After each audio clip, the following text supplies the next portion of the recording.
Hello and welcome. This is Self-Control, How to Build a Better Life, the podcast that will inspire you to take control of your mind and your mindset to go forward and build the life that you deserve to live, the life that you want to live. These are tools that you can add to your mental health and mindset toolkit. Behaviors, practices, mindset shifts, ways of thinking, advice that has served me on my journey of becoming that you're welcome to take with you on yours. Today's episode, I want to talk about the hardest addiction I ever had to beat, and that was pornography use. It lowered my quality of life, it prevented me from ever getting to know myself, and it kept me from the road to a better life. Indeed, when I was using pornography, I couldn't even really get started on my journey of becoming. So we'll talk a little bit about who I was before I was able to quit, what the symptoms of a pornography addiction look like, what it does to our body, our mind, our spirit, and I'll tell you a little bit about how I quit and hopefully offer some insight for you or a loved one who's battling this addiction where you can get started on quitting pornography for yourself. So if you're ready to be happier, if you're ready to have more energy, if you're ready to take life by the horns, to actively live your life, to see what it means to be human, leave pornography behind, let's start that conversation right now. Let's go.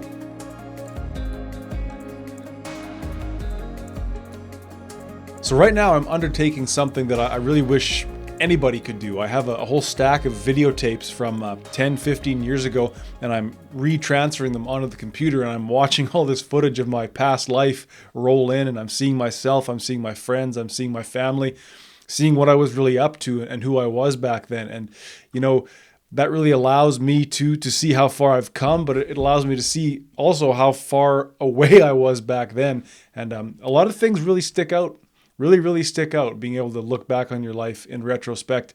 I think, I was blessed to have a strong family and good friends, and I was, in some small way, pursuing a better life through the art of filmmaking and video production. To be able to look back and see who I was then, it was before I started weightlifting, so I was pretty skinny and then kind of skinny fat when I was drinking a bit and not really focused on nutrition, not sleeping the greatest. I noticed a sort of hunched over, slouchy posture. I notice kind of a weak, nasally voice. And there's plenty of times, in fact, where I say something and then one of my friends has to ask me to repeat myself because I probably wasn't looking them in the eye. I probably was saying something inconsequential, or I wasn't speaking forcefully enough. And in a sense, it's shocking to see how far I've come and who I was back then. So I was using pornography, I was using marijuana, I was self-medicating a childhood trauma that I was still processing. I was also going through some stressful situations, having lost a close friend at a young age, only 20 years old, and also going through school, pursuing a degree. That's a stressful thing that I was obviously reacting to that stress with consumption and with addictive behaviors. And I do think that all led to a sort of way of looking at the world it was founded on low self-esteem, low self-confidence, sort of running away from responsibility as often as possible, and seeing the world as a place that was scary, seeing the world as a place that could hurt me, judge me, seeing life as if it were happening to me and I was not actively living. And there's a lot that went into that, but I have to tell you that pornography was a huge part of that low self-esteem, that passiveness, that sort of, I would say I was actively demasculinizing or demasculating myself through pornography. So let me just talk now about what a pornography addiction was like to experience and what the symptoms of and what it's actually doing to our body, our mind, and our spirit. As with many young people, I'm sure my foray into pornography began mostly out of curiosity, right? And I don't think that there's anything too strange about that. You're just kind of getting this newfound unfamiliar sex drive in you. You're seeing people that you go to school with in a new light, so to speak. You're feeling that attraction. You're maybe hearing stories of some people following those urges, so to speak, and you're curious about what human sexuality is. And I really think that if you're looking to quit pornography, if pornography has become kind of an area in your life that you think is a problem, you do at some point have to forgive yourself for starting, right? Like, you have to be frank and say, look, I've made a mess. I've invited trouble into my life. But, I was curious. I was young. I didn't understand. I got hooked on a very, very powerful drug. And I do think The first step to quitting any bad behavior or addiction, I've said before, it's awareness. It also has to be a certain frankness, but a caringness for yourself, a sort of compassion for yourself to be able to say, we've made this mess, we've started this trouble, we're going to have to get ourselves out of it. We don't have to beat ourselves up for starting or for getting into the trouble in the first place. And so I do need to be clear here as well. When I'm talking about pornography, I am also talking about masturbation. So this episode, again, it might be a little bit more for the fellas, but ladies, if you're listening, if there's a man in your life who's struggling with pornography addiction, maybe you can take something from this as well. And I do think there's hopefully something here for everyone, but I can really only speak to the male side of the issue. And so when we talk about masturbation, it's a major, major waste of energy. It's an expenditure of energy that affects us on many, many levels. So I really try not to preach, not to prescribe, not to tell people how to live their life, although I do believe pornography is one of the biggest sins or ills committed on humankind. Of course, it's something that's been going on for millennia. I think what it's become now is very, very evil. It's a very powerful drug. And it, of course, plays on our deepest urges and desires. But when we talk about the tendency to self-gratify or manually stimulate or masturbate ourselves while watching pornography, that is something that can cause a lot of problems. If you are someone that is experiencing mood swings, emotional instability, depression, you find you're not really smiling very much, or a lack of energy, a lack of drive, a lack of aspiration towards a better life, check your pornography use and check your masturbation. That's the vital energy for a man. And if you're constantly just sending it out the door, so to speak, especially when coupled with pornography, and there's an insidious relation there, but generally that expenditure of energy, I don't see it as a healthy thing. I don't see it as something that needs to be done constantly. But again, this is my experience. You need to run these trials on yourself. I'm not going to tell you what to do or not to do, but consider something that takes you up to a height. There's a rush, there's a high, will never bring you right back down to the baseline. It will always bring you down into that trough, into that crash. And I think if you're chronically undertaking this behavior, you can get yourself into a lot of trouble emotionally and hormonally. And when I talk about the relationship between pornography consumption and masturbation, I think that's really the insidious nature of it. It's the pornography itself is an illusion, right? It's an illusion of great power that fools us into thinking that we are having this sexual experience. Because you can choose anybody that looks however you want them to look, performing any act that you want to see performed, and that's a dangerous thing, right? It's now created a relationship where you now are a spectator in your own life, right? You're not undertaking this sexual act. You are simply observing it. But again, coupled with the masturbation, there's now this sort of disconnect where you believe that you are undertaking this sexual act when in fact, you're really not. And I do think that way of living, that mode of living, it's not so different from being a rabid sports fan or someone who's following politics. It's like you're becoming a follower in your own life. You're outsourcing your sexuality to something else, and you're not truly having the experience of meeting a person, getting to know one another, seduction, attraction, and then going into the sexual part of the relationship. You're just going to the very end, having this insane rush, and then it's over and it's gone. And what's left is there's no well, there's a lot of cleanup, but there's no come down. There's no nice natural come down, so to speak. It's a very aggressive or short-lived form of sexuality. Now, you may say that I'm overanalyzing these things and it just feels good, and that's the sort of thing that I would have said at one time, and it's the way that an addict speaks, right? We don't want to look too deeply into it. We're okay with the shame of it. We're okay with the nastiness, the dirtiness of it, and we're willing to keep living life this way. But if you don't believe that pornography and stimulating yourself while watching pornography is you living a fantasy, is you becoming a spectator, is you sort of pretending to be undertaking a sexual act, then you have to ask yourself, why are you orgasming when you do this? So again, if you feel like you're not going where you want to go in life, or you're not going anywhere, or there's emotional instability, you have a hard time relating to people that you are attracted to, or just relating to people generally in the world, if you're not confident in putting yourself out there, these were all symptoms that I suffered. And Looking back now, I see how the pornography was a huge player in that way of feeling and being. And you have to ask yourself, well, how confident can you truly be when there's aspects of your life that you're not fully living, and when you're spectating, and when you're living on a fantasy level? We have to admit, as I did, that I'm fooling myself into having these sexual encounters. I was someone that did not have a lot of sexual variability and not a lot of partners in my younger life. And when you live this way and you're fooling yourself into these experiences, I was with this woman yesterday and this woman today and a woman and a man, whatever you're into, tomorrow, and maybe 2 women on Friday because it's Friday. You fool yourself into having these true experiences, but then when you look around, it's like, well, where are these people I've supposedly been with? What happened to them? Where did they go? What have I learned? What have I learned about human relations? And the truth is nothing. I really have to say to you, if you're 13, 14, 15, like I was, old Patrick, he's going to try not to preach at you, but please do your best not to get swept up in that addiction, because you will pay in one way or another. You will not realize, as I did not realize, the reduction in the quality of my life on a spiritual level, on a psychological level, on a hormonal level, on a physical level.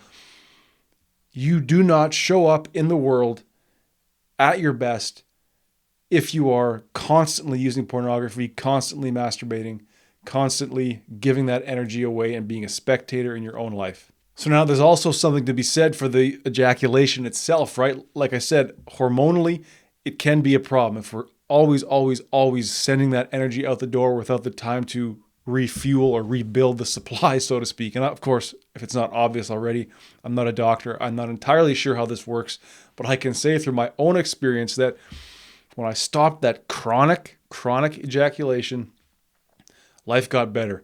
Energy levels improved, mood improved, strength in the gym improved.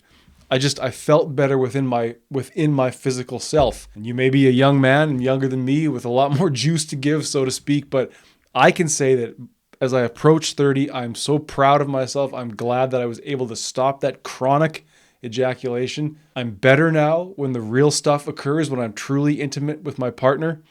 And I know that when I show up in the world, women generally find me more attractive now that I'm away from pornography, away from constantly masturbating, and being someone who's keeping some of that energy for themselves. And it helps me, on a sense, shine from within. All right, let me offer a little bit of insight into how I quit pornography, and hopefully you can take something from it if you believe it's a step that you need to take. So I've quit quite a few bad behaviors in my life, but pornography was by far the hardest. It was a 15-year addiction, and the process of quitting was itself another 4 years, and it's something where I believe I'm out of the woods. I believe the worst is over. But it's an ongoing daily or weekly battle to stay clean and sober from it. Like I say, it's very powerful because it creates that illusion of fulfillment. It plays on our desires and obviously the behavior that goes along with it, the whole experience. It's very pleasurable. It's hard to imagine not doing it if it's something that you do a lot to begin with. And so it was New Year's Day of 2019 when I woke up and I realized that this is now the beginning. So it may have been a New Year's resolution. It may have been the process of a lot of self-exploration to the point of realizing now's the time that you have to stop. And like I say, that was day one, but it was truly a 4-year battle with a lot of relapses and a lot of regret along the way. I guess that's in a sense the second step, right? We've had that awareness and we're willing to be kind to ourselves now and say, I guess we need to begin. Well, not I guess, it's we need to begin the process, but we're not going to beat ourselves up for starting this trouble. That's the second step then, is you have to believe that you want to do it. Don't do it because your partner says, your parents say, your friends say, right? There's always those outside voices in our life that tell us what we have to do. Quitting an addiction has to start within on a personal level. So you got to believe that you want to do it. And then from there, you have to believe that you can and you will do it, right? You have to see that end in mind. Imagine what it looks like to quit. How am I going to get there? But you have to first believe that it is possible and believe that you can get there. And I can't make you quit. I can't make you want to quit. I can't make you believe that your life will be better without it, even though mine has been. You have to care enough about yourself. You have to care enough about your future, about how you show up in the world for the people that matter and for yourself. You have to care enough about who you are and the gift of life that you've been given to start the process of quitting, to stop wasting your time and your energy on things that are ruining you in the long run, the things that take way more from you than they could ever give. And so I've never really been a big believer in going cold turkey. If you'll remember, when I talked about quitting coffee, it was pretty well a 3 or 4 month experiment of slowly changing the proportions of caffeinated coffee to decaf until I got to fully decaf. And then, now I'm more or less completely away from the decaf, maybe 1 or 2 cups a week. I don't personally see a world where cold turkey works for me. So if I was looking at pornography and doing the associated behaviors 6 to 7 times a week, well, let's start by getting it down to 5 days a week. Let's beat the urge once just to see what that feels like. And I'll never forget this. It's something I wrote down once and I'd like to share with you, is that the tiniest amount of self-discipline and the world opens up to you. So I remember it one night. I'm going to look at the stuff. I'm going to do what for a little bit, but I'm not going to finish, and I'm going to cut it off as quick as I can. So I didn't even not do it. I still did it. I just did it for slightly less amount of time and didn't take myself over the edge, so to speak. I'm using these euphemisms to avoid being too disgusting, but if you're still here, I guess you know what I'm talking about. The next day, so I'm a freelance videographer. I go wherever the money is. I go wherever the people need me to help create video content for their brands. I walked into this place. I've never been there. I didn't know any of these people. And we did a great job of creating a video based on a script that we all felt good about.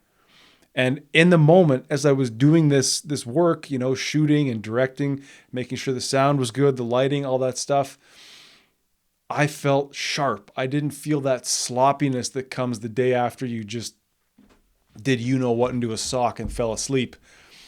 And that was all I needed. It was still going to be a 4-year battle from there, but seeing the light, so to speak, realizing that the tiniest amount of self-discipline really made a big difference in my life. It allowed me to do a better job. It allowed me to be a more relatable person because I just felt this little extra bit of energy, this little extra bit of lift and light within my being because I hadn't given it away the night before. So again, you can apply that thinking to the kind of content you're consuming. If you're someone that's into the hardcore videos, okay, maybe 1 less day a week. Maybe we can start to roll back on the hardcore and look at some more softcore, some less graphics, some less intense content, maybe just still images of the people you find attractive just posing. Maybe we're looking less and less at the act of sex itself. Now, as you know, I just recently finished a series of episodes on beating addiction. It was a 4-part series. We had the main episode that broke down the process, and then each step then got its own episode. So I would encourage you to go back to that series of episodes from May 12th, May 14th, 19th, and 23rd if you want to then take that process and apply that to quitting pornography or quitting masturbation. I think what you'll find in there is that it's a call. All addiction is a call to get to know ourselves. We can't, at least in my experience, overcome the problem fully until we know exactly why we're doing it. What hole is it filling in our life?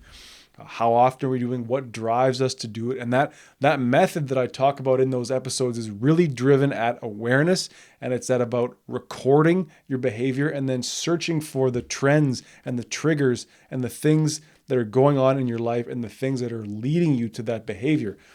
So often we use pornography not necessarily because we're sexually aroused, but out of loneliness, out of frustration in some other aspect of life, physical pain, hunger, tiredness, dehydration, you name it.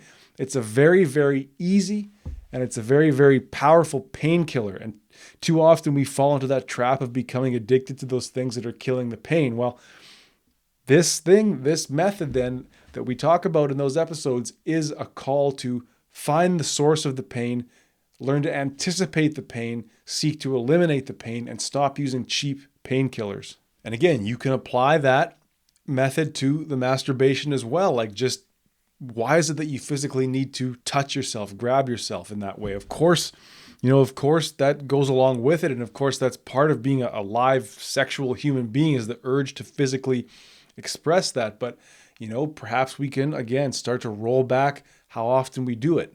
For me, it was a way to control my pleasure, to take back some control that had been taken from me at a young age. It was a way for me to live the fantasy that I was seeing on the screen. Man, that took like years and years of writing and journaling and therapy too to get to that point. So again, it was a call for me to get to know myself.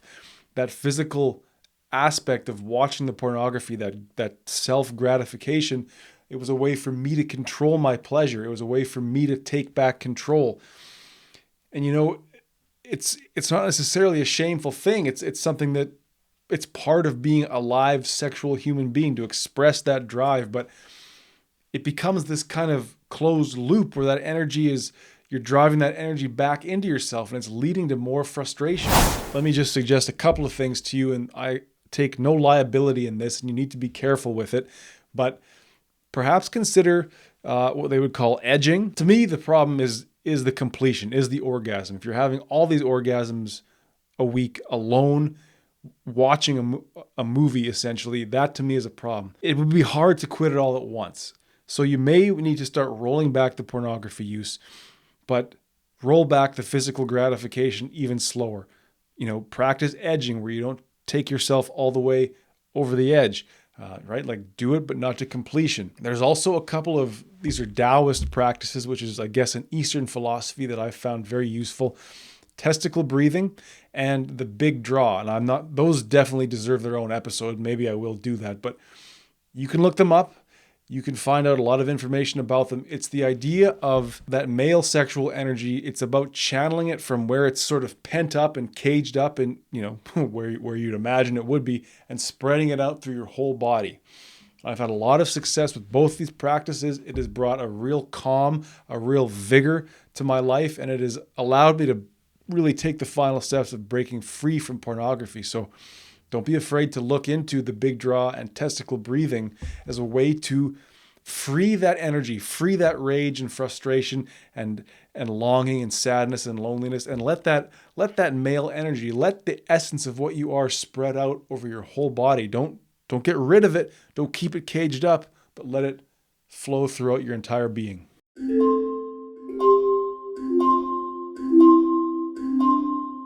So I often ask myself, how did I know that a better life was possible? And I do think a big part of that was because of the pain I went through, the suffering and the addiction. I guess at some point I reasoned, well, this can't be all there is. And like I say, when you're willing to take one step towards better, you see that whole world open up to you. So this is what I hope for you. It's if pornography and masturbation have become an evil in your life, if they become a drain on your energy, if they affect who you are, they affect your relations, you can't quit it all at once. And it may be years before you fully understand how deep in the hole you are. But take one step, take a half a step, take 2 steps forward and 2 steps back, and then 2 steps forward and 1 step back. Once you see the light, I know that'll drive you towards believing that better is possible. And by beating one addiction, once you've taken all those steps and you've eradicated that from your life, the clarity, the freedom, the self-knowledge, the self-control that you've now gained that you can apply to other aspects of your life, it's immense. And that's what showed me that better was possible. Once I took control of myself and said, I don't need to live this way anymore, then I realized that, well, that's what better would look like. Better looks like taking control. And so that's what I hope for you and what I want for you. And I'd love to hear from you. If there's any addiction that you're battling, let's talk about it. Let's use the process that I spoke about earlier. Let's start a discussion around coming to know ourselves. The addiction is, in a sense, the symptom of a larger problem of unawareness and pain killing. And I think that, hopefully these words can echo into your life and make some sense, or in your loved ones' lives. Let's build a community around that, around coming to know who we are. All right, there you have it. Hopefully not too disgusting for you. I hope that it helps. Pornography is indeed one of the biggest evils perpetrated on mankind. I try not to preach, but there's a couple things that I'm very passionate about. That is one of them. If you're a young person, do your best to stay away from it. I know it's hard when you're so young and full of what, and you want to live that life, and you want to live that part of life, I should say. And it's understandable and it's not wrong, but there's healthy ways to express sexuality, and there's healthy ways of dealing with that energy. And you might be better off you might be better off going and doing 100 push-ups than jerking off into a sock, so to speak. So this one was from the heart. I hope it helps. I hope it makes a difference in your life. Please let me know. There's a link in the show notes to get in touch with me. And until we speak again, please remember that better is possible.